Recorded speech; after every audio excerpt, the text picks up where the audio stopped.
Chers auditeurs, vous êtes à l'écoute des messages de la bonne nouvelle de Jésus transmis à travers les prédications de l'Église adventiste du 7e jour, Église africaine francophone de Bruxelles.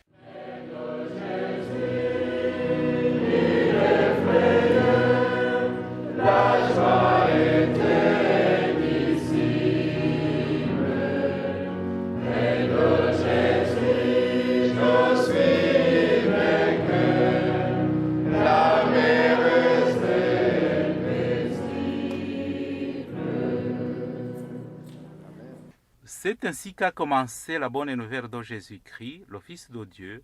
C'est là ce qui est écrit dans le livre du prophète Ésaïe. J'enverrai mon messager devant toi, il te préparera le chemin. On entend la voix de quelqu'un qui crie dans le désert. Préparez le chemin pour le Seigneur, faites-lui des sentiers droits. Marc chapitre 1, verset 1 à 3. Itangiro ry'ubutumwa bwiza bwa Yesu Kristo, umwana w'Imana. Nk'uko byanditswe n'umuhanuzi Yesaya, ngo nuko ndenda gutuma integuza yanjye mbere yawe, izatunganya inzira yawe. Ijwi ry'urangurira mu butayu, ati nimutunganye inzira z'Uwiteka, mugorore inzira ze. Mariko igice cya mbere, umurongo wa mbere kugeza ku wa gatatu.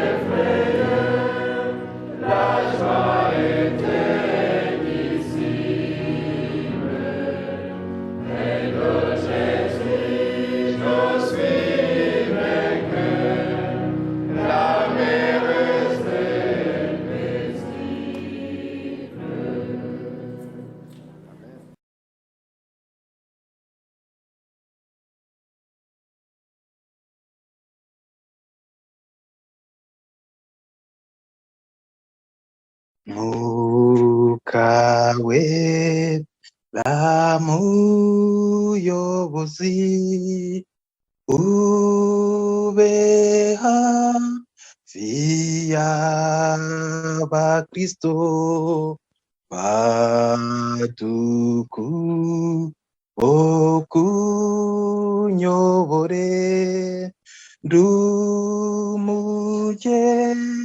ndumugenzi kugahinga abana niwe bishima ubwo bumvijwi ryiza ribabwira bagenzi mwe nimuze bagezi wanyu nuduhe mukiriteka ntabwo wanga kudufasha dukomeze tukwizera dukaba kabe hijimye amakubana boneka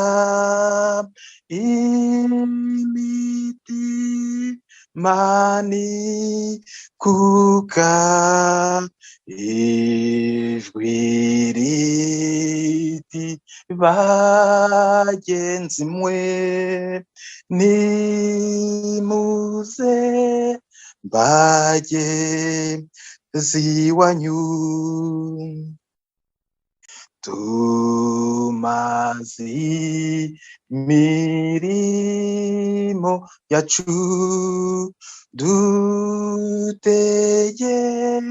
dutegereze gukizwa dusigaranye iby'ijuru twibaze ko twanditsweyo twikingire ibi dutera no kwiri ngira Yesu ijwi riti bagenzi mwe nimuze bagezi wanyu. Haleluya. Amen. Amen. Amen. Amen. Ndabaramukije mu izina rya Yesu, Imana iduhana umugisha. nawe uguhe. Mwakoze cyane, nejejwe nuko kuri uyu munsi Imana yemeye yuko twongera kuganira ijambo ryayo. Ni ukuri ibihererwa icyubahiro kuko ku munsi iba yatwongeyeho uba ari umunsi wo kwisubiramo, wo kwihana no guhinduka. Nicyo kiba cyatumye Imana iturekera umwuka duhumeka. Imana rero ibihe buri wese kugira ngo ihe buri wese kubitekereza, kugira ngo tujye tuzirikana neza ko ari impuhwe yatugiriye kugira ngo tube tugihumeka uyu munsi. Ndanezerewe rero kuba ndi kumwe namwe. Imana yacu ihabwa icyubahiro. Amen. Tugiye kuganira ijambo ry'Imana, ariko nk'uko mubizi nabaye mwarimu, nyine njya nkunda kubanza kubaza ibibazo, kandi namwe muri abanyeshuri nzi ko mwiteguye kunsubiza. Nagira ngo mbabaze, wenda nonaha jyewe na Venansi turamutse tugiye kujya gusura Theo, noneho twajya gusura Theo twarangiza tukavayo dutashye, kandi Venansi ataha iwe nanjye ngataha iwanjye, kandi tuvuye kwa Theo. Iyo ntandukanye na Venansi bivuga yuko inzira bigenze gute? Dutandukaniye mu nzira, Abanyarwanda hari ukuntu baciye umugani bavuga ko bigenze gute? Mahari.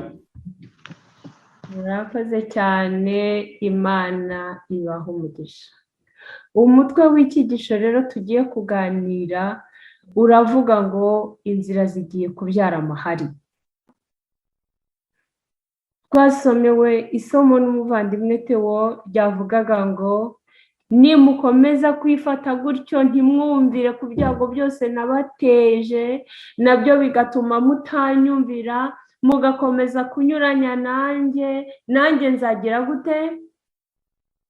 Abarikurikiye, nanjye nzanyuranya namwe. nimukomeza kunyuranya nanjye nzanyuranya namwe. Kubw'ibyo rero inzira zigiye kubyara amahari kubera ko twakomeje kunyuranya n'Imana. Tugiye gusenga. Nanone Mana yacu nziza, twongeye kugushima, izina ryawe rihabwa icyubahiro.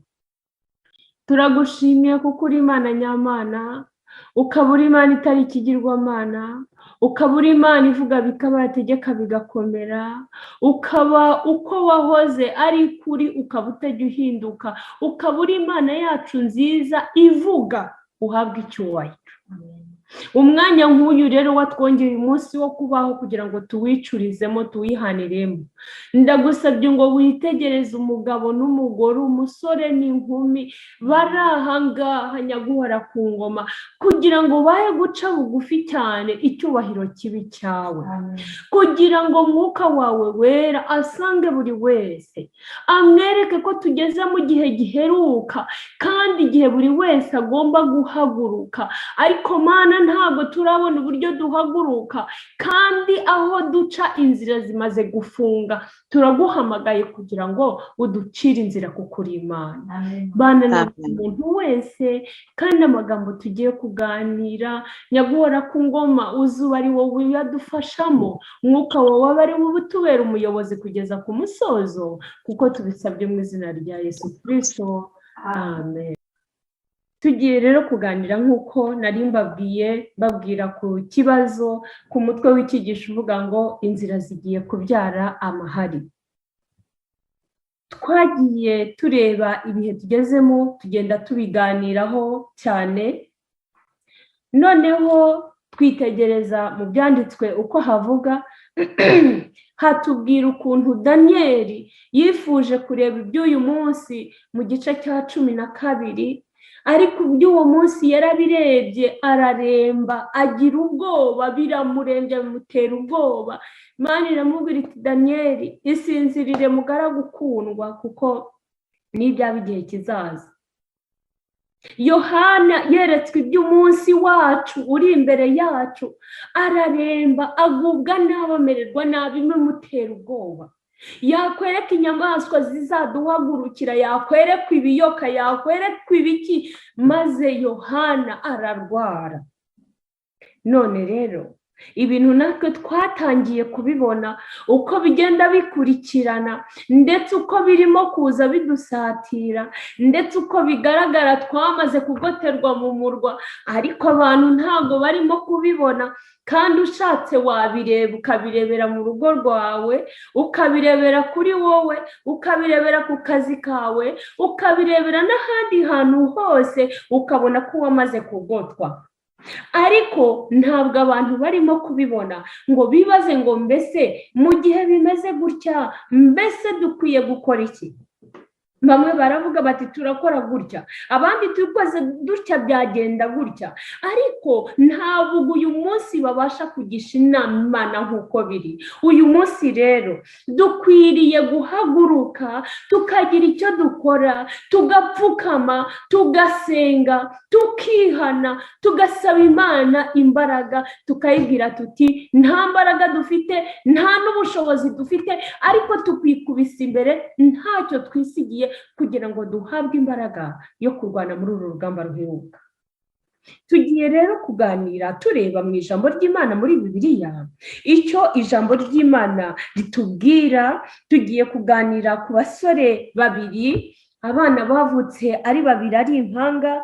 Turareba mu gice cya 25 cy'Itangiriro, igice cya 25 cy'Itangiriro, aha tubwira kuvuka kwa Yakobo na Esawu. Hanyuma dukomeze tureba uburyo bakuze.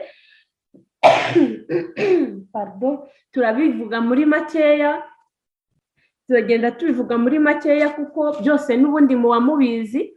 Iyo dusomye hano rero muri Itangiriro igice cya 25 tubona uburyo Rebeka na Esawu babyaye na Isaka, mumbabarire, Rebeka na Isaka babyaye abana babiri b'abahungu kandi b'impanga.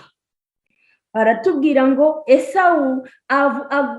Esawu yavutse, dusomane ku gice cya 25:19, niho dutangira tuvuga kuvuka kwa Esawu nande na Yakobo. Noneho tukaza kugera hano ngo Esawu aguze Yakobo ubutware bwe. Iyo dusomye mu gitabo cy'abakurambere n'abahanuzi ahatubwira ibyerekeranye ibya Esawu na Yakobo, batubwiye yuko Esawu yavutse mu by'ukuri ari umuhungu udakunda guhama hamwe, umuhungu udakunda guhama hamwe, umuhungu ukunda kugenda kuzerera cyane, umuhungu ukunda kugira amahane, umuhungu ukunda kubara inkuru, umuhungu ukunda ngo kujya guhiga cyane. Noneho ngo uko ajya guhiga akaza akabarira ise uburyo yarwanye urugamba n'inyamaswa n'iki byose, kandi akamutekera kuri izo nyama yavuye guhigwa kuri uwo muhigo we, akamutekera akamuha, nuko ngo bikamushimisha cyane. Ariko kuko ngo nta kintu yafashaga nyina kandi yahoraga ngo ari umuntu wiyemera cyane, bituma nyina atamukunda, agakundwa na se wari ushaje, ageze mu zabukuru ngo akamukunda cyane. Noneho nyina rero Rebeka na Yakobo nawe agakundana na nyina cyane. Ngo Yakobo yari umusore ukunda kuguma hamwe, ukunda gutekereza ngo iby'igihe kizaza kuruta iby'igihe yabaga arimo ako kanya. noneho ngo agakunda gufasha nyina, haranditse ngo yakundaga kuba mu mahema ya se, ntabwo yakundaga kuzerera. Noneho nyina akamukunda, ndetse ngo Rebeka yageragezaga kujya kurega Esawu ku makosa yakoraga, ariko kuko Isaka yakundaga Esawu cyane bigatuma atabasha kumwumva. Noneho iyo twihuse tuza kureba ukuntu Esawu yari afite ubutwara, afite n'umugisha, ariko aza kuza guhiga asanga umwana witonze witekeye ibyo kurya wabaga mu rugo ahishije, arangije arambwira ati mpa ku byo kurya, arangije afata ibyo kurya yatetse arabimuha, ariko aramubwira ati ese nimbiguha mbere yo kubiguha urampa ubutware bwawe? Ati none se ko inzara inyishe ubwo butware buraba bumariye iki? Inzara inyishe ubutware buraba bumariye iki? Ibyo bigaragaza uburyo abantu mu minsi y'imperuka bazarekura ukwizera kwabo bakakugurana ubusa, kandi bakakugurana ubusa bw'ibintu bizashira, nyamara icyo tuzaba dukoze kikazatubera ikibazo kirekire kugeza ku iherezo ry'ubuzima bwacu. Arangije atanga ubutware bwe abuguranye ibitukura, mu munota umwe gusa aba atakaje ubutware.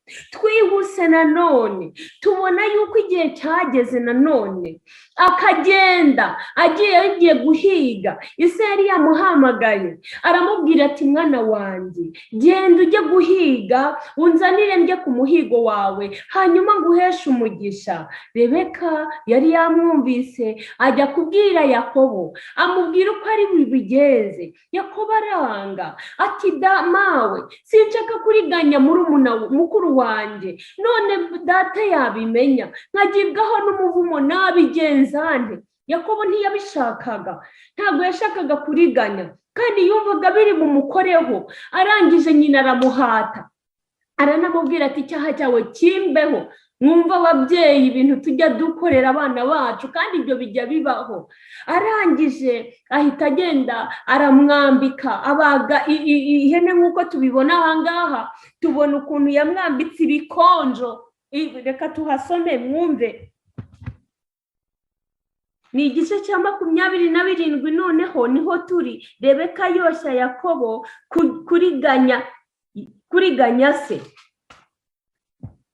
Umurongo wa 17 na 11 niho nshaka ko dusoma. Umurongo wa 11, Yakobo asubiza Rebeka nyina ati dore Esawu mukuru wanjye ni cyoya, jyewe umubiri wanjye ni umurembe.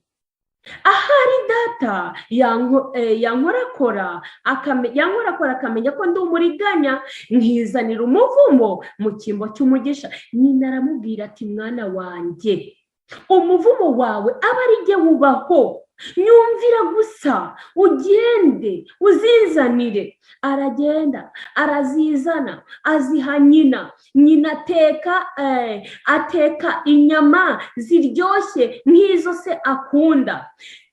Rebeka yenda imyambaro myiza ya Esawu ifuraye, iyo yari afite mu nzu ayambika Yakobo umuhererezi, kandi ashyira impu z'abo bana b'ihene ku bikonjo bye no ku ijosi rye. Aho umwana we Yakobo za nyama ziryoshye yatetse n'umutsima yavuze. Aragenda abishyira se. Ariko ageze imbere ya se habayeho ikibazo. Yiyise Esawu.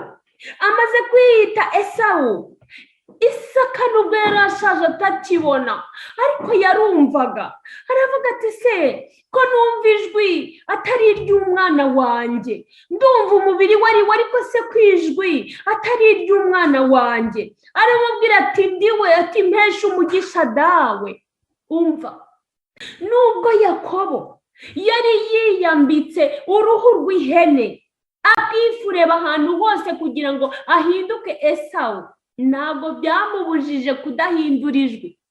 ijwi rye ntabwo ryigeze rihinduka. Yakoze ibishoboka byose ngo yihindure, ariko Yakobo we yarabyumvise. Nagira ngo utekereze bya bintu byose tujya dukora, uko ruzi kuri mujijisha, ujijisha abantu buri munsi, ujijisha abantu. Mu ijuru hari Imana ireba ntihumbye, mu ijuru hari Imana idahuma, mu ijuru hari Imana idakekeranya. Ibyacu Imana izabisobanura ku murongo, ntabwo izakekeranya nk'uko Isaka yabigenje.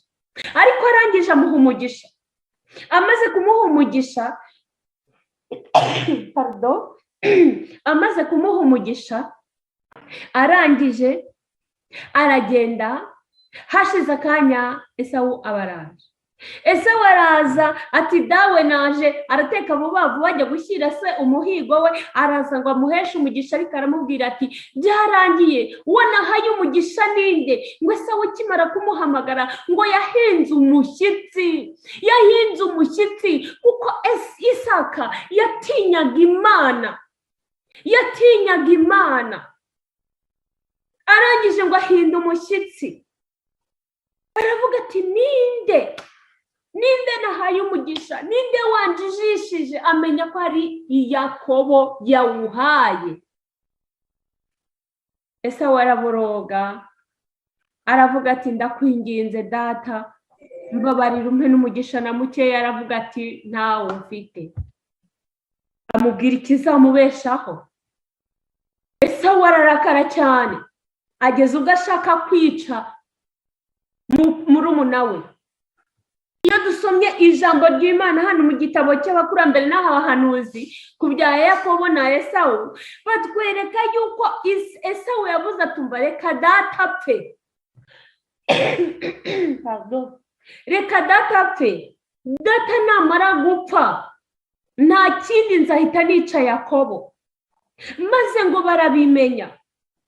Bamaze kubimenya, ni mu magambo makeya Yakobo nako Isaka agira inama umuhungu we kugira ngo ahunge. Arangije arahunga, amusezeraho, amuha umugisha. Amaze kumuha umugisha aragenda. Ngo amaze kugenda, ni ukuvuga ngo igihe yari ari kumwe na se arimo kumuriganya, icyaha yakoze mu minota mikeya gusa cyamubereye umubabaro we w'igihe kirekire mu buryo bukabije. Cyamubereye igihe cy'umubabaro mu buryo bukabije. Kandi icyo Esawu yakoze, agurana umugabane we, ubutware bwe akabugurana ibyo kurya, byatumye abura umugisha, abura ubutware, abura n'umugisha. Icyarimwe byose biragenda. Arangije rero Yakobo arahunga. Mu gitabo cy'abakurambere n'abahanuzi havuga ibya Yakobo nk'uko nabibabwiye, ngo amaze kurenga imisozi y'iwabo, ageze ahabona atakibona iwabo, amaze bumve, arangije ngo ararira cyane, araboroga, aravuga ati ndapfuye, kuko yumvaga ko Imana yamuretse, ngo nta byiringiro yari asigaranye, nta kindi. Yaravugaga ati ndapfuye, birarangiye kubera icyaha nakoze. Arangije ngo araryama, yisegura ibuye. Twageze mu gice cya 28 ku murongo wa 10. Imana ibonekera Yakobo. Nimureke tuhasome twihuta. Yakobo ava i Berisheba, agenda yerekeye i Harani. Agera ahantu araharara buracya. Agera ahantu araharara buracya kuko izuba ryari rirenze. Yenda ibuye mu mabuye yaho aragisegura, aryamaho, arasinzira, ararota, abona urwego rushinzwe hasi rukageza mu mutwe, rukageza umutwe mu ijuru. Abamarayika b'Imana baruzamukiragaho bakanarumanukiraho, kandi Uwiteka yari ahagaze hejuru yarwo. Aramubwira ati ndi Uwiteka Imana ya Isaka. Haleluya. Ndi Uwiteka Imana ya sogokuruza Aburahamu, Imana ya Isaka, ya Isaka, iki gihugu uryamyemo nzakiguha ubwawe n'urubyaro rwawe. Aramubwira ati iki gihugu uryamyemo nzakiguheramo umugisha.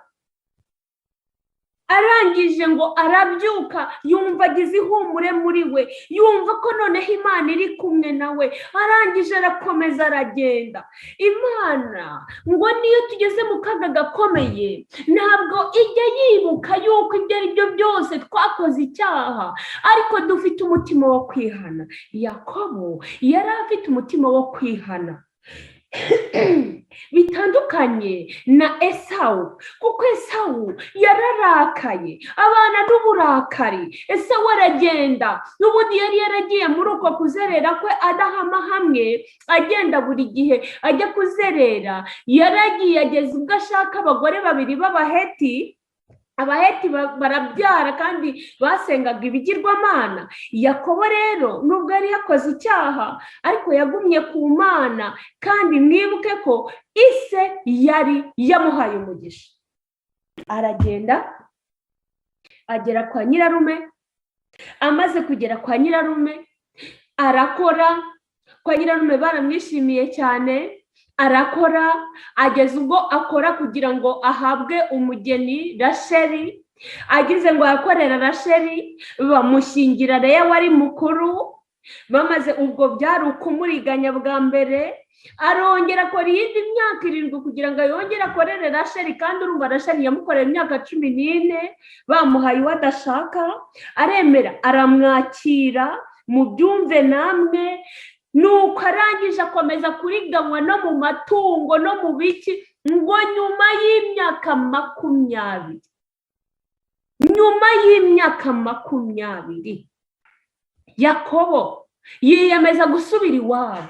Kandi yiyemeza gusubira iwabo, ahasubira azi ko yakoze icyaha, ngo buri gihe umutima we wahoraga umurega ko yariganije mwene se kandi akabeshya ise wamubyaye.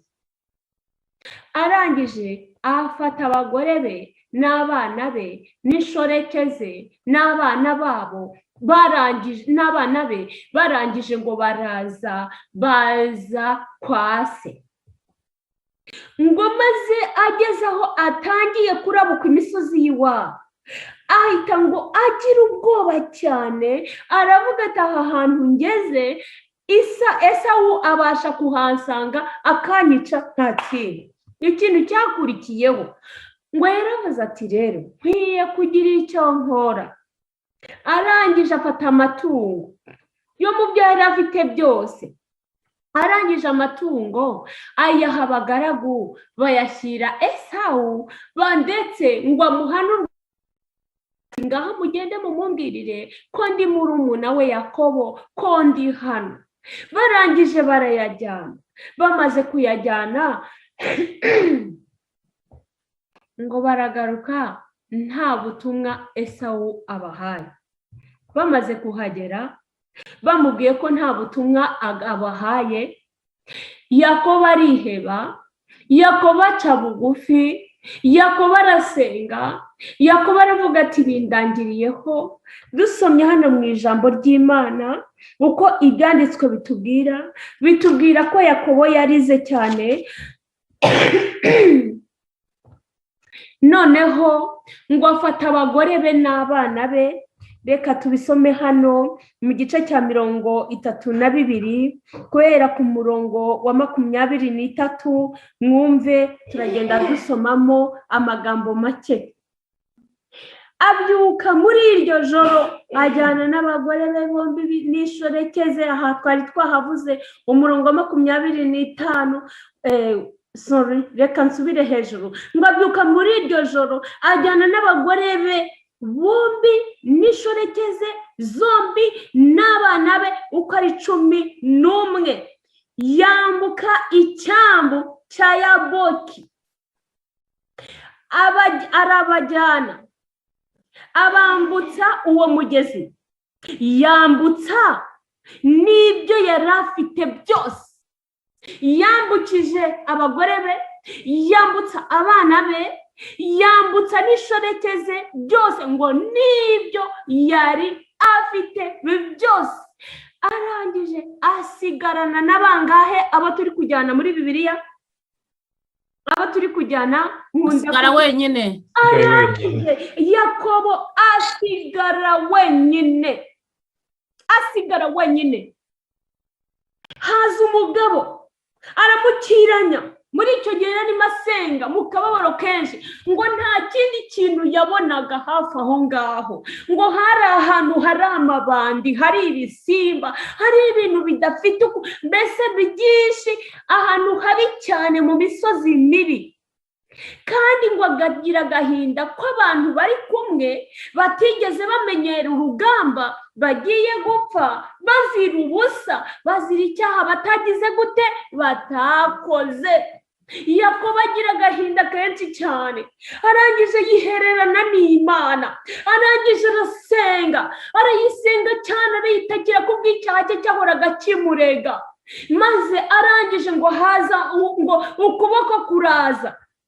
Reka dusome dukomeze. Haza umugabo aramukiranya, bageza mu museke, abonye yuko atamutsinze, akora ku mutsi wo kunyonga y'itako rye.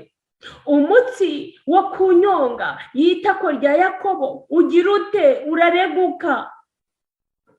Urareguka kandi bagikirana.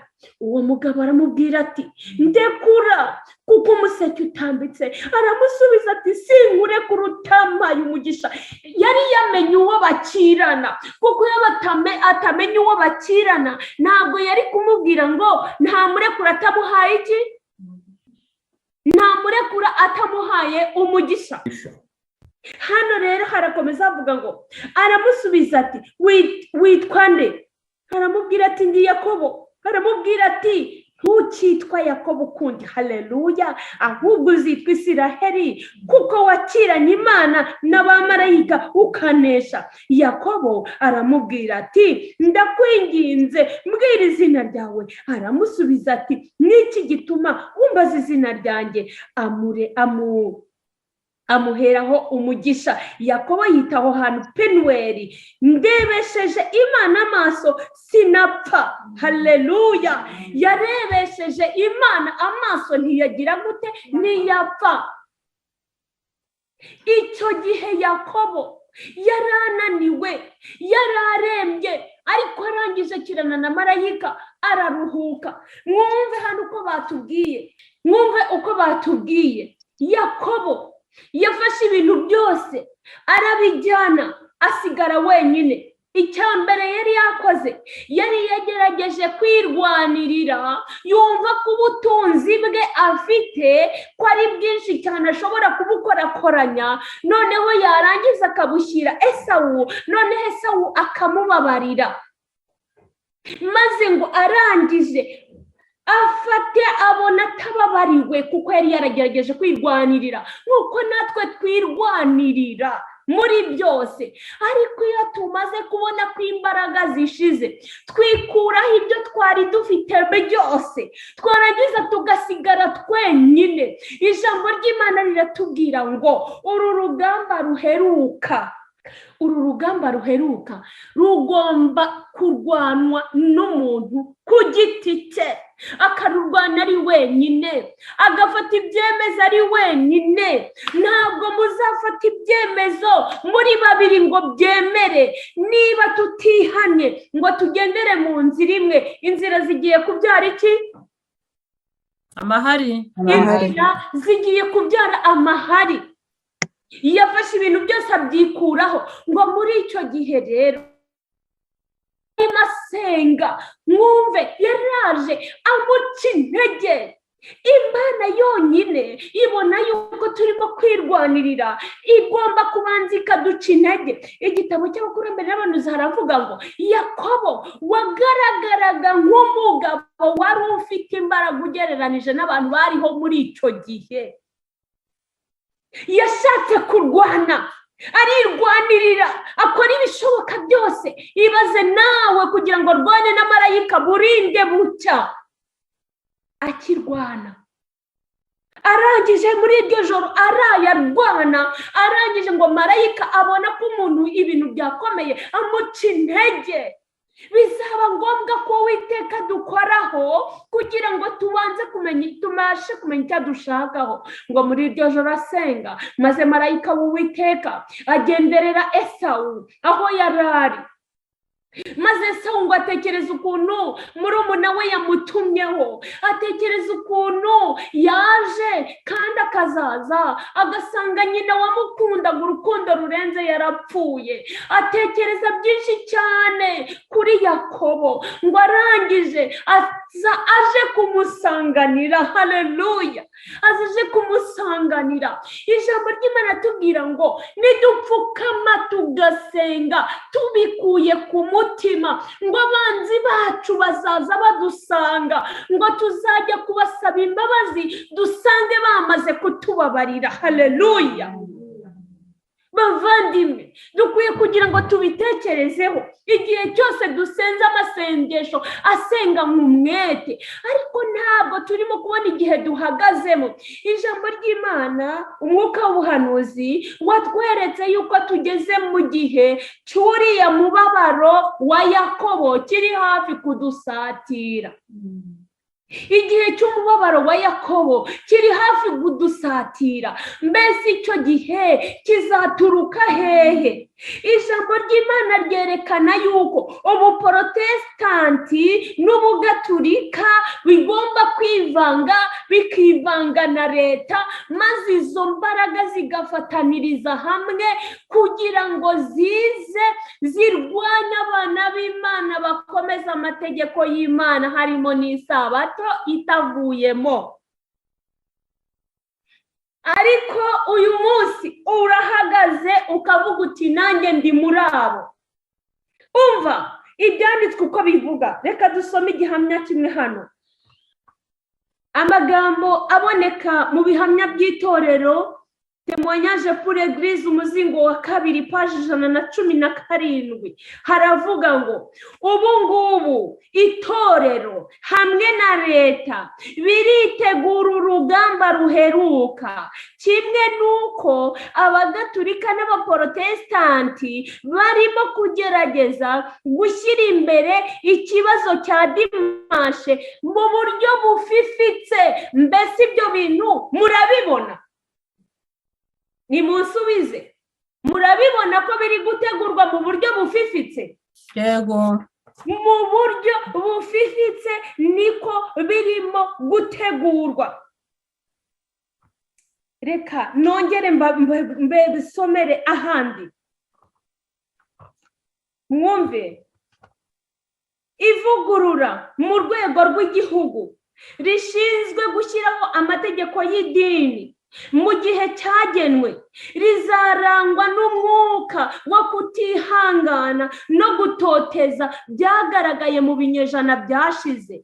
Amanama y'abakuru b'amadini aziha uburenganzira bwagenewe Imana kandi azasiribanga ukwishyura ukizana kw'imitima. Uzagerageza gusuzugura amategeko yabo azahanishwa igifungo, kwirukanwa cyangwa kwicwa. Iyaba ubupapa cyangwa amahame yabwo byari byongeye kugira ububasha bwo gushinga amategeko, umuriro w'akarengane wakongerezwa abatazashaka kureba ibyo bemera bose, ngo bareke ukuri maze bagengwe n'ibinyoma byakwiriye hose. Kandi dore ibyo biri hafi gukorwa. Mbese ibyo bintu byaratangiye cyangwa ntabwo byatangiye? Byaratangiye. Ibyo bintu byaratangiye ndetse biri hafi kugera ku musozo. Ayandi nagira ngo mbarangire aho mbisomye nanone ni mu bihamya by'itorero, umuzingo wa 2, page 373. Nanone ni igitabo cy'igifaransa. Tugiye kongera nanone turebe ikindi gihamya. ikindi gihamya nagira ngo mbabwire ukuntu ibintu birimo gutegurwa gahoro gahoro kugira ngo tugere mu gihe cy'umubabaro wande wa Yakobo. ku mubabaro Yakobo yanyuzemo, ariko tukaba tutabireba, tukaba tudashaka no kubyiga. Reka nkubwire, umuntu umwe yaravuze ngo niba hari ukuntu iyo tuvuze ibi bintu byo mu kaga gaheruka abantu bavuga ngo reka njye simbashaka no kwiga ibyo bintu bimpahamura, njye ibyo bintu simbishaka. Ubwo se nareka akazi abana banjye bakarya iki? Ubwo se nareka ibi n'ibi hanyuma bikagenda gute? Ijambo ry'Imana ritubwira ko abana b'Imana bazafata ibyemezo nubwo bazanyura mu karengane, ariko Imana izabagenera uburyo bazabaho. Amena. Ibyo tuzaba dufite nta kintu bizaba bitumariye ngo abafite ubutunzi bwinshi banze kurekura ngo bakore umurimo w'Imana, ngo benshi buzababera nk'umusozi, bazajya kubona babone bubabereye nk'umusozi babuze uko babigenza. Niyo mpamvu uyu munsi nk'abana b'Imana bazima twakagombye kumenya umurongo tugomba kugenderaho n'umwanya tugomba guhagararamo. Reka mwumve uko havuga ngo iyamamazwa ry'icyumweru rirashakashakisha, ubu riri gushakashakisha inzira ahatagaragara. Abayobozi barahisha ingaruka nyazo zaryo, kandi benshi mu bafatanya nabo muri ibyo ntibabona ubwabo icyerekezo cy'umuraba ukaze kandi utagaragara. Intambara ni ibihamya ku bagabura umuzingo wa 5 paje 457. Barashakashakira inzira ahatagize gute, ahatagaragara. Kandi abo bafasha, abarimo kubafasha ntabwo bazi ingaruka ibyo bintu bizabagiraho. Kandi uyu munsi aho tuvugana ubuprotestant bwamaze kwivanga n'ayandi madini, byararangiye ibyo byo, icyo cyagezweho, igisigaye ni kimwe gusa. Reka twongere, ndi gusoma kandi igitabo nanone cyitwa Kwitegura akaga gaheruka.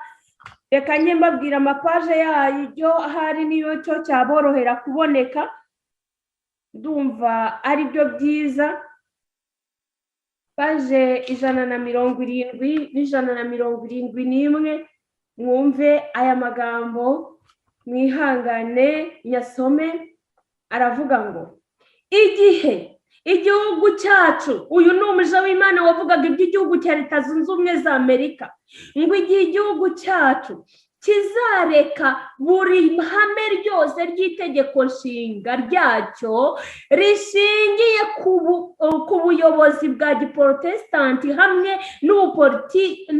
n'uburepubulika, igihe icyo gihugu kizemera ko hakwirakwizwa ibinyoma n'ibihendo bya papa, ariko reka nsubiremo muri iki gihamya. Igihe igihugu cyacu kizareka buri hame ryose ry'itegeko nshinga ryacyo rishingiye ku buyobozi bwa giprotesitanti hamwe n'uburepubulika, igihe icyo gihugu kizemera ko hakwirakwizwa ibinyoma n'ibihendo by'ubupapa, ubwo tuzahita tumenya ko igihe kigeze kugira ngo Satani asohoze ibitangaza bye, kandi ko iherezo rizaba rigeze hehe, riri bugufi. Aho ni paje 170. Iherezo rizaba riri bugufi. Paje 171 isubiyo hasi. Mu birimo gukorerwa muri Leta Zunze Ubumwe za Amerika kugira ngo inkunga ku miryango no mu mirimo y'itorero bikomere, abaprotesitanti baragera ikirenge mu cya Roma. Hari n'ibindi barimo gukingurira ubupapa urugi ruzabushoboza kubona ubutware bw'ikirenga muri Leta Zunze Ubumwe za Amerika, ngo ubutware batakaje kera barashaka kugira ngo babugarure, ariko bifashije Leta Zunze Ubumwe za Amerika. Ibi rero nagira ngo mubimenye ko ibi bintu igihe byavugiwe ari kera, ariko abafite amaso areba ngira ngo bari kubibona. Yesaya igice cya 32 umurongo wa 2 haravuga ngo abafite amaso areba ntibazareba ibikezi, kandi abafite amatwi bazayatega, kugira ngo bumve ibivugwa kandi bitegereze barebe. Abantu ntibagishaka kumva ibi bintu, ati ntabwo nshaka ibintera ubwoba, simbishaka, ariko ibyo wanga kwiga nagira ngo nkumenyeshe ko wowe birimo kukwigaho uyu munsi. Uri kwanga kubyiga, ariko wowe birimo kukwigaho. Uri gushaka kwigira ibyoroheje. Abantu bakavuga ngo ariko ngo nanga ngo ibintu byanyu ngo biri komplike rwose, ngo ntabwo nshaka kubyumva, ngo rwose wumva wabyumva utabyumva, nawe ubyiyitirira, wirirwa ubyiyitirira ubeshya. Komeza ubingwiza murongo, inzira zigiye kubyara amahari, buri wese agaragaza uruhande agomba kugira gute, agomba guhagararamo. Reka mbabwire, igihe cya Kayini na Abeli na Kayini babayeho batarabona aho umuntu agira gute, apfa, ariko batandukanijwe n'igitambo. Ubwo bari bagiye gutamba igitambo, bose babikoze kimwe, ariko icyo batambye nicyo cyabatandukanije. Ngo byagaragaraga ko, muzasome mu gitabo cy'abakurambere n'abahanuzi, ngo byagaragaraga ko bahuje imyizerere. N'ubu biragaragara ko duhuje kwizera. Iyo ari mu mahoro, ni ukuvuga ngo abizera baba benshi n'abayoboke baba benshi. Uyu munsi rero nabwo byagaragaraga ko iyo dusomye iby'abakurambere bacu, Kayini na Abeli bari bafite imyizerere imwe, nta tandukaniro ryari rihari habe na ritoya, ariko mu gitambo niho batandukaniye. Aramwica. Yamwiciye iki? Yamwiciye yuko atashakaga ko ibibi bye bimenyekana. Ni nako bigiye kugenda muri aka gahinda, muri aka kababaro, uyu mubabaro wa Yakobo uko bizagenda. Umuntu wese uvuga ukuri agomba kuzicwa. Umuntu wese utarya nk'uko abandi barya, utagenda nk'uko abandi bagenda, utambara nk'uko abandi bambara, utavuga nk'uko abandi bavuga, udasoma ibyanditswe byera nk'uko abandi babisoma, asoma ukuri agomba kwicwa nta kabuza. None se wowe witeguye ute? Witeguye ute? Nagira ngo ubyibazeho. Ipaje 127 wumva uko havuga. Turabanza dusome 163. Mwumva uko havuga, mwihangane. Ariko kenshi abayobozi barashidikanya, maze bagasa n'abagira bati ntidukabye kwihuta. Ahari ibingibi byaba ari ikosa. Tugomba kwirinda kuvugiriza induru ubusa. Ayo mazinda nuko gushidikanya n'ijwi ry'amahoro n'umutekano, n'ijwi ry'amahoro n'umutekano. Ntimwivumbure, ntimugire ubwoba. Icyo kibazo kiradushishikaje cyane, muhumure, tubirimo, turi kubikurikirana. Uyu muvurungano wose uzashira. Abakaba ariko bavuga. Uko niko ubutumwa bw'Imana busunikirwa mu gihe kizaza, maze umubabaro ugenewe gukomeza amatorero ntugere, maze umuburo wagenewe gukomeza amatorero ntubagereho. Umuburo ugomba kugera kuba ugomba kugeraho ntubagereho. Abayobozi b'amadini bavuga bati muhumure. tubirimo, turimo kubyigaho, ntimugire ikibazo, muhumure tubari inyuma. Ariko ntabwo ariko bimeze nshuti zanjye nkunda. Yesu yabwiye abanditsi n'abafarisayo igihe cyo kurimbuka kwa Yerusalemu, arababwira tumva, Yerusalemu, Yerusalemu, ni kangahe nashatse kukubundikira nk'uko inkoko ibundikira imishwi yayo ukanga. Aravuga ati none dore rero ntabwo uzigera umenya igihe wagize gute, wagenderewemo. Kubera ko yari agiye kugotwa, Yerusalemu yari igiye, yababwiraga ko izagotwa bakayigoterwamo, kandi abatarumviye niko byagenze. Iyo dusomye ririya somo ryacu twasomye ngo nimukomeza kunyuranya nanjye, nanjye nzanyuranya namwe, nuko kiriya gihe Imana yari yaratanze imiburo ibabwira uko bazitwara. Irababwira iti nimwumvira amategeko yanjye muzamera gutya, ariko nimutayumvira muzamera gutya. Muzasome kino gice cya 27 ndetse mukomeze n'ahandi, muzasanga Imana ibyo yababwiye bakanga kubyumvira byose byaragiye birambashyikira mu gihe cyo kurimbuka kwa Yerusalemu, aho bariye abana babo bakabirira, umugabo akarya umwe agatanguranwa n'umugore ya nyuma kugira ngo ayimire bunguri kubera inzara. Ibi byose muri iki gitabo cy'Abalewi byari byaravuzwe birangije bisohora mu gihe cyo kurimbuka kwa Yerusalemu. Nagira ngo mubitekereze neza ibyabaye. Kandi umubwiriza igice cya mbere umurongo wa 9, umubwiriza igice cya 3 umurongo wa 15 hose aravuga ati ibyabaye nibyo bizongera kugira gute kubaho. Niyo mpamvu dukwiye kubitekereza, tugatekereza dushize amanga, tukavuga tuti mbese hakwiye gukorwa iki, mbese dukora iki, mbese tubigenze gute. Iki ni igihe buri muntu wese agomba kumenya, kuko igihe Yakobo yari ashobewe, mukuru we ntacyo amushubije, yaravuze ati mva nkwiye kujya ku mavi rero nkambaza Imana ya data, ngahamagara Imana ya data. Hari Imana ya data ibasha kundengera. Yaragiye arapfukama arayisanga, kandi Imana yaramushubije.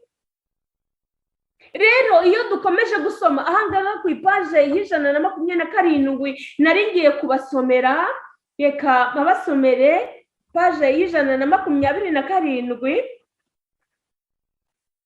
haravuga ngo igihe kiregereje ubwo isi izagerwaho n'umubabaro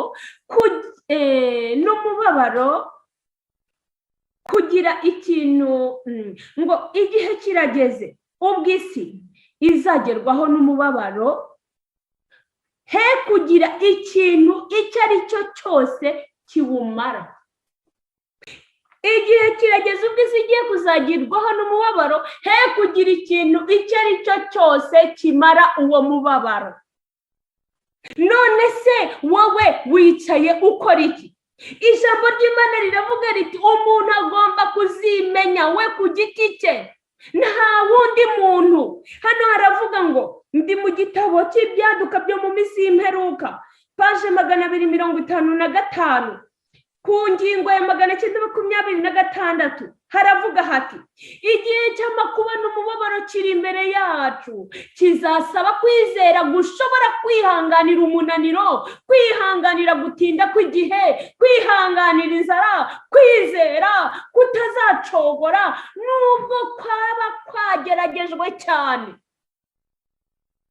Mubyumve, ubyumva ubyiteho, ibyo ukora byose ubyumva ubyiteho ko ibi bihe bigutegereje, ndetse uzifuza gupfa ubibure. Icyo nagira ngo nkubwire ntabwo ari ubutumwa bw'iterabwoba nkubwira, ahubwo ni ubutumwa bwo kugira ngo wihane, ugaruke, uve mu by'urimo. Abantu baragiye barimo gushaka ubutunzi mu nzira zishoboka n'izidashoboka kugira ngo bakunde babeho.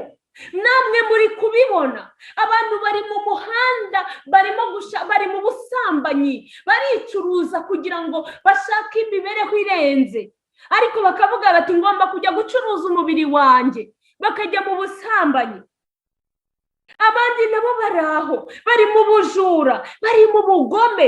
Abandi reka nkubwire, abantu bavuga yuko bategereje kugaruka kwa Kristo, kandi bavuga ko bazarenganywa, kandi bavuga ko ariko bafite ukuri kw'iki gihe, hari uko ibyanditswe byabavuzweho. Reka mbasomere iki gitabo cy'inyandiko z'ibanze. Tugiye gusoma kuri paje 182, mwumva uko havuga.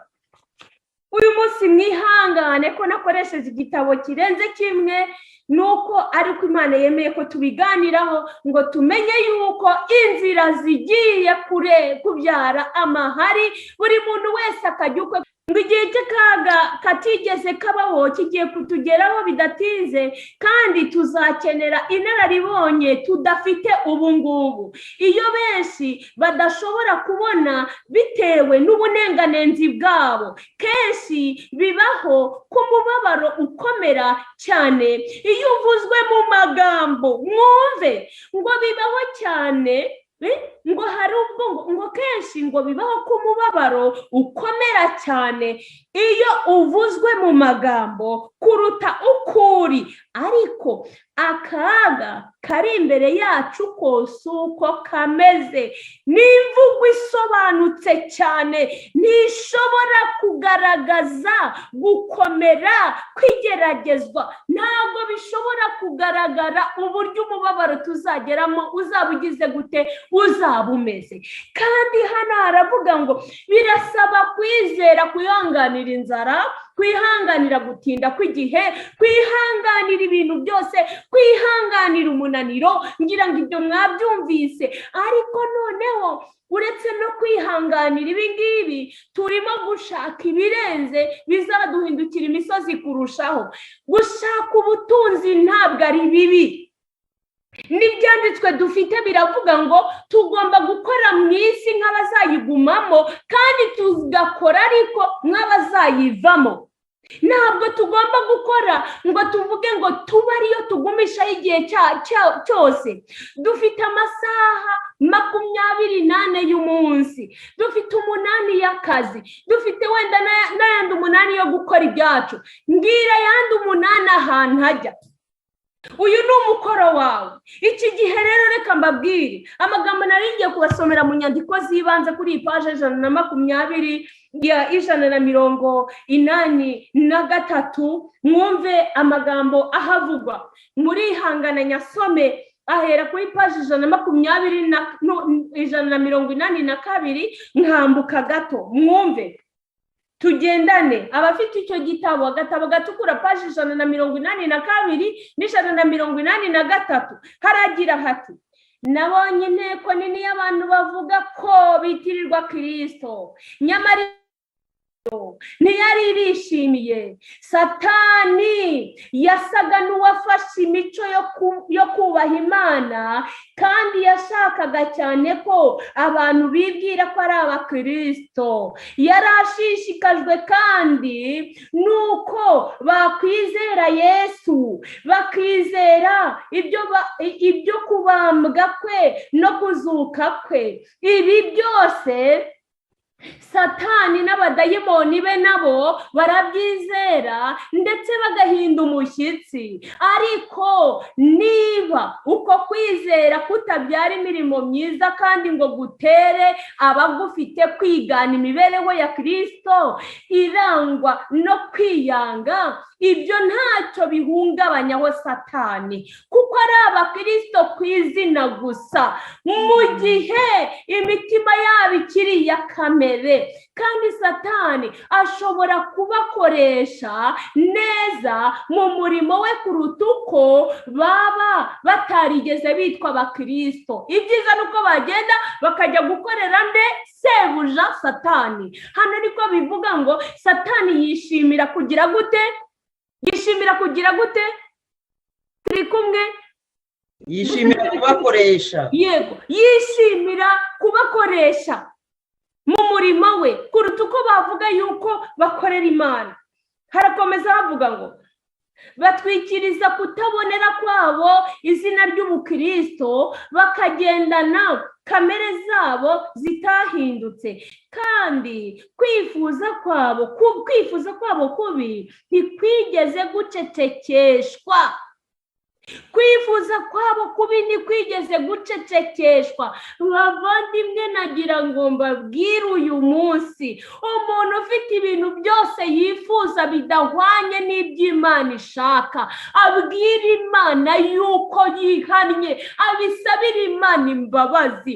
Reka mbabwire, hari abantu bubatse batanyuzwe n'abagore babo, hari abubatse batanyuzwe n'abagabo babo, hari abana batanyuzwe n'ababyeyi babo. Abo bantu bose bagomba kwihana bakanyurwa n'urukundo rwa Kristo n'ibindi bikabagendekera neza. Hari abantu batanyuzwe n'umutungo bafite. Biratangaje kubona abakristo uyu munsi bajya mu rusimbi. Uyu munsi ndabizi ko mujya mu rusimbi, abantu b'iki gihe bajya mu rusimbi. Sinzi ibintu biba hano byitwa ngo iki bintu bakina, mwanyibukije bya bintu bakina biba hano batangaza kuri televiziyo. Loto miliyo.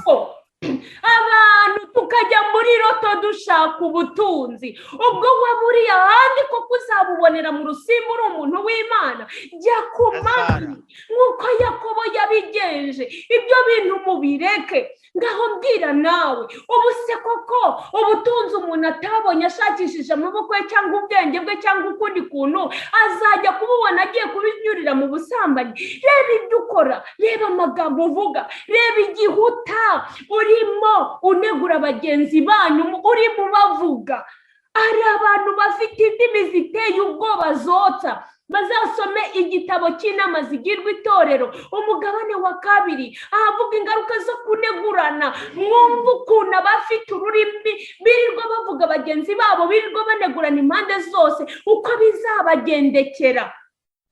Imana iradusaba kwihana ibyaha byose byo mu mibereho yacu, ngo nutwo twita utwaha duto cyane tukatwihana, kugira ngo tubashe kuba abana b'Imana bakwiriye, babasha kwakira imbaraga y'Imana. Bitagenze gutyo turaruhira ubusa. Mwuka wera dushaka nawe tuzabona, ijuru dushaka naryo tuzajyamo.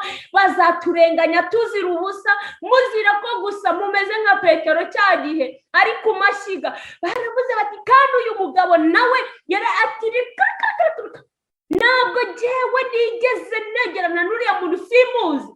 Isakirabika. Niko bizabagendekera. Bazabica, babahora ubusa. Mwaranze kwakira Yesu byibura ngo mube ari we muhorwa. Ibaze, hari abantu bafite telefone zabo ziteye isoni. Reba telefone yawe ibintu birimo. Telefone yawe ibamo kode umugore wawe atazi, umugabo wawe atazi ngo ni pasono yawe. Abagabo n'abagore birirwa bohererezanya amaprono. Imana ikubabarire, ikweze kandi gutunganye, ikuvane muri ibyo bintu. Imana ibahe kubareba neza, buri muntu wese yitegereze umwanya ahagazemo. Murebe abantu batwawe n'ibintu bidafite akamaro, ibintu by'amoko, ibintu by'ibiki. Reka mbabwire, hari abantu nagira ngo mbabwire muri aka kanya, nanjye nibwira, nawe nkubwira uwo ari we wese atekereze ku giti cye. Ninde muntu wigeze apfa, mumbabarire gukoresha iri jambo, inyo zikamubabarira? Nimumbwire, nimwembaza abo turimo kuganira, bavandimwe banjye. Wamukura he? Nta muntu wigeze apfa ngo inyo zimureke. Yesu nta runyo rwamuriye. Yesu nta runyo rwamuriye. Oya, navuze mu bantu, ntabwo navuze Yesu. Ibyo biratandukanye. Navuze mu bantu. Kwirirwa tuzana ibintu by'amoko tubishyira imbere, iby'abahutu n'abatutsi, ibyo nta kintu bizatumarira. Umuntu ufite agaciro gusa ni umugore n'umugabo wakiriye Yesu. Nta wundi muntu ufite agaciro imbere y'Imana. Amen. Ibyo murabyemera? Reka dukomeze. Amen. Mwumve hano ukuntu havuga iby'aba bantu ngo abagabura bagiye bibwiririza utuntu tworoshye. Umva, ngo abagabura babwiriza ibintu byoroheje. byoroheje kugira ngo binezeze abavuga ko bizera ariko bagengwa na kamere, ntabwo bahangara kubwiriza ibya Yesu n'ukuri gutyaya kwa Bibiliya. Bagenje batyo abo bavuga ko bizera, ngo abo bavuga ko bizera nyamara bagengwa na kamere, ngo ntabwo bakwigera baguma mu itorero barivamo. Ariko kubera ko benshi muri bo bafite ubutunzi bwinshi bagomba kwitabwaho, ngo batagenda nubwo badakwiriye kuguma mu itorero kuruta uko biri kuri Satani n'abadayimoni. Munyumvire aho umuja w'Imana yeretswe ko abantu babi bananiranye biyoberanya bagenda baranze kumvira Imana, bigize ari uko bava mu itorero abadayimoni bakarigumamo. Munyumvire namwe, ibyiza nuko bava mu itorero abadayimoni bakagira gute? Niba mwabyumvise barizamo kuruta uko bari bamo. Mwumve namwe, hano harakomeza havuga ngo ariko ngo uko niko Satani ashaka ko bimera. Biteye idini ya Yesu kuba ikimenya bose kuko abo bantu bakomeye barimo, ariko ntacyo bimaze. Nihuse kugasubikwa hagana hepfo avuga ngo bacuze umugambi maze abitirira ukwizera kw'izina bawushyira mu bikorwa. Imigani y'ibihimbano ishimishije yarigishijwe kandi yakiranwe ubwuzu, kandi indyarya n'abanyabyaha ruharwa biyunga n'itorero sinakubwira. Ngo iyaba ukuri kwarabwirijwe mu butungane bwako, ako gatsiko kaba karahise gakingiranirwa hanze. Nyamara nta tandukaniro ryabaye hagati y'ab'isi n'abavuga ko ari abayoboke ba Kristo. Nabonye yuko iyo igitwikirizo cy'ikinyoma gikurwa ku bagize amatorero, ibicumuro, ingeso mbi no kwangirika byajyaga gushyirwa ahagaragara, ku buryo umwana w'Imana wese ugira amakenga atajyaga gushidikanya kwita abo yita abayoboke ba Kristo izina ryabo nyakuri ko bakomoka kuri se ari we Satani, kuko bakora imirimo ya Satani. Yesu n'ingabo ze zose zo mu ijuru barebana ibyo ishozi. Munyumvire nawe, Imana iyo yitegereje ibyo dukora ni ukuvuga ngo iturebana ishozi. Aya magambo rero yasomye nanjye urumeza ruramera. None se bana b'Imana dukwiriye gukora iki mu gihe nk'iki twitegura akaga gaheruka?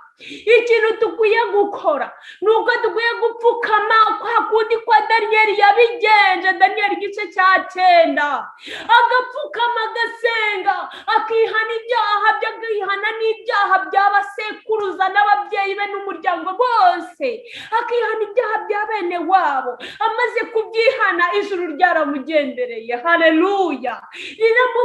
rimubwira ibizabaho, rimubwira uko bimeze, rimubwira n'amaherezo ye. Niba twari twemeye guca bugufi tugasenga, twaba abana b'Imana bakomeye bashikamye kandi biteguye gutaha iwabo batajegajega. Reka mbabwire, nimwitegereze Petero ubwo yamaraga kwihakana Yesu, ngo ariko igihe yarebaga Yesu ngo igihe Yesu yari ari ku musaraba, mwihangane soma y'amagambo tuyasorezeho, paje ya 92, paje ya 92 mu gitabo cy'imigani ya Kristo umugabane wa mbere. Ngo isake imaze kubika, ngo nibwo yibutse Petero, ngo yibutse amagambo ya Kristo, yibutse ibyo amaze gukora, arikanga maze arahindukira areba shebuja. Icyo gihe Yesu yahuzaga amaso na Petero, yahuzaga amaso na Petero. Indoro ya Yesu y'uburibwe yari itatsemo imbabazi n'urukundo. Haleluya! Indoro ye mutima wa Petero. Petero yihamye icyaha cye, ababaye cyane, maze amera nka wa musoresha, arababarirwa. Kuva ubwo ntiyongera gusubira kuri ya ngeso ye ya kera yo kwiyemera. Haleluya! Niba twari twemeye tukemera gusanga Yesu ku musaraba, uyu munsi ijambo ry'Imana riravuga ngo Kristo yirahiye ko azatubera incungu itagira amakemwa, kandi nta n'umwe yirengagiza. Areba n'amaso y'imbabazi umuntu wese wiyumvamo ko atabasha kwikiza. Utarananiwe kutubera igitambo ntazananirwa kutuvuganira imbere ya se. Dushobora kujyana ibyaha byacu n'ibitubabaje byose ku birenge bye, kuko adukunda, azatunganya ingeso zacu. Imana rero idufashe. Reka twongere dusome amagambo nayo ngiye gusoma, twari tugiye gusorezaho avuga ngo Kristo yirahiriye ko azatubera incungu itagira amakemwa, kandi nta n'umwe yirengagiza. Azareba n'amaso y'imbabazi umuntu wese wiyumvamo ko atabasha kwikiza. Utarananiwe kutubera igitambo ntazananirwa kutuvuganira imbere ya se. Dushobora kujyana ibyaha byacu n'ibitubabaje byose ku birenge bye, kuko adukunda. Azatunganya ingeso zacu, kandi azazitunganya nk'uko abishaka mu mbaraga ze zose. Satani ntashobora guhangara n'umukristo n'umwe wirunduriye mu maboko ya Kristo. Haleluya! Ijambo ry'Imana riboneka muri Yesaya mu gice cya 40:29 haravuga ngo niha intege abarambiwe, kandi utabashije imwongeramo imbaraga. Imana irongera iravuga iti ariko ntitwatura ibyaha byacu, niyo yo kwizerwa kandi ikinanuka kutubabarira ibyaha byacu no kutwezaho gukiranuka kose. Urwa mbere rwa Yohana igice cya 1:9. Bana b'Imana rero, reka tugarukiriza aha, ariko nagira ngo tugire ibyo dutekereza cyane ku kwihana kwacu, ku guhamagarwa kwacu, maze dusabe Imana, dupfukame tuyibwire tuti Imana, ntabwo dushobora kurwana iyi ntambara kereka tubashije kwirundurira muri wowe, tukagenza nk'uko Yakobo yagenze. Ubwo umubabaro ugiye kudusatira, ubwo amahanga yahagurukiye kutugambanira, ubwo ibintu byose birimo kuza ku murongo kandi birimo gukora bucece, ariko bikagenda bigaragaye, bakagenda babikora bihishe. None rero twebwe bitugezeho. Nagira ngo basabe bana b'Imana, muce bugufi, mubwire Imana muti Imana, kugeza none aha ntabwo tugishaka, turashaka ko tutanyuranya nawe, turashaka kukumvira, turashaka ko inzira zitabyara amahari, ngo umwana atandukane na se, umugore atandukane n'umugabo, inshuti zitandukane kubera kudafuguza kwizera. Nubwo ariko Yesu yabivuze, ariko dukwiriye kwambikwa imbaraga yo gutsinda, kugira ngo Satani atsindwe mu mibereho yacu, aturinde gutandukana na Kristo, aturinde kugira ngo tunyuranye nawe, kugira ngo Satani atsindwe. Imana iduhe kumwiteguro ukwiye. Kandi mbabwire, iyo umuntu arabutswe igitambo cy'ikaruvari, akabona ibyo Yesu yakorewe ku bwanjye, wowe ku giti cyawe, ijambo ry'Imana ryatubwiye ngo urugamba tugiye kurwana ni urugamba rugomba kwihanganira umunaniro, urugamba rugomba kwihanganira inzara, urugamba rukwiye kwihanganira gutinda kw'igihe, urugamba rukwiye kwihanganira ubukene, urugamba rugomba kwihanganira uburwayi, urugamba rugomba kwihanganira buri kimwe cyose. Imana igufashe muvandimwe, witabe Yesu Kristo, umubwire uti nje uko ndi, maze aguha amahoro atangwa n'ijuru, Satani atsindwe. Imana ihabwe icyubahiro. Nibyo ngusabira mu izina rya Yesu Kristo, umwami n'umukiza wacu. Amen. Amen. Amen.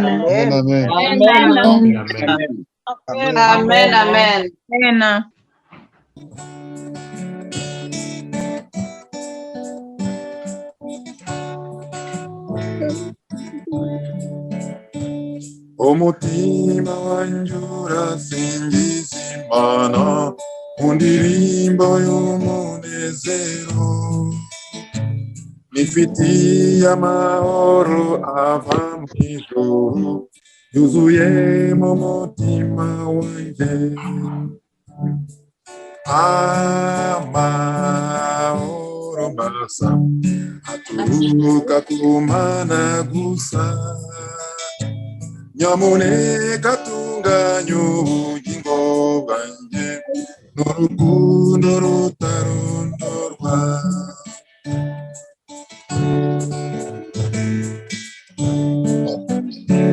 Nifitiye amahoro rutubutunzi yuzuye mu mutima wanjye, kandi nta muntu wabasha kuyanyaga, nawe naho yakwigira ate. Amahoro aturuka ku Mana gusa,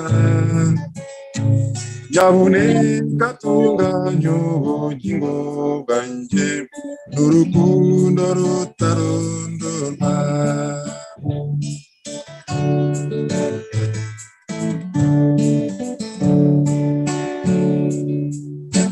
Iyambereye ubuhungiro nijoro, bituma mbuye gusa, ntacyamangara ku manywa na nijoro, ntacyo rwose haba na gito. Amahoro masa aturuka ku Mana gusa, nyamuneka tunganya ubugingo bwanjye n'urukundo rutarondorwa.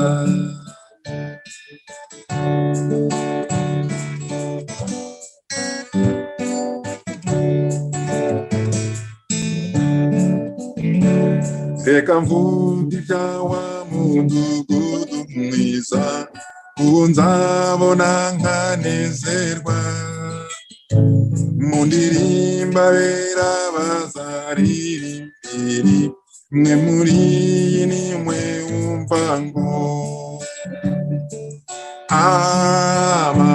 amahoro masa aturuka ku Mana gusa, nyamuneka tunganya ubugingo bwanjye n'urukundo rutarondorwa.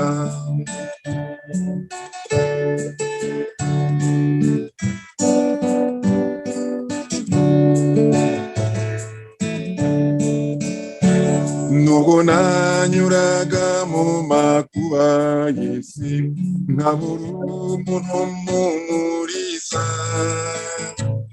umukiza wanjye n'inshuti y'ukuri, yangotesheje amaboko ye.